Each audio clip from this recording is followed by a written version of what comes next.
তুলতুলে দারুণ স্বাদের ছানার ডালনা। এটি কিন্তু ফ্রাইড রাইস, রুটি, লুচি, পরোটা সবকিছুর সঙ্গে তোমরা খেতে পারো। তো এর জন্য প্রথমে ছানার মধ্যে দিয়ে দিলাম স্বাদ মতো লবণ, গ্রেট করে রাখা আদা, জিরে গুঁড়ো, ধনে গুঁড়ো, কাশ্মীরি রেড চিলি পাউডার, গরম মশলা গুঁড়ো, হলুদ গুঁড়ো আর দিয়ে দিলাম কাজু ও কিশমিশ বাটা। এবার ভালোভাবে এগুলোকে মিশিয়ে নেব।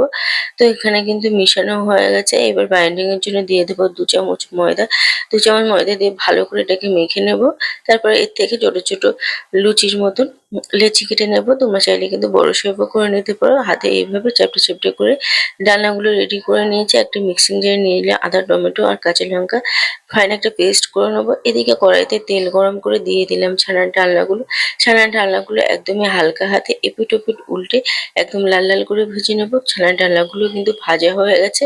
এবার নামিয়ে নিলাম। এর মধ্যে দিয়ে দিলাম গরম মসলা, গোটা গরম মসলা, তেজপাতা ফোড়ন আর দিয়ে দিলাম করে রাখা মশলার পেস্ট আর দিয়ে দেবো গোটা গরম মশলা,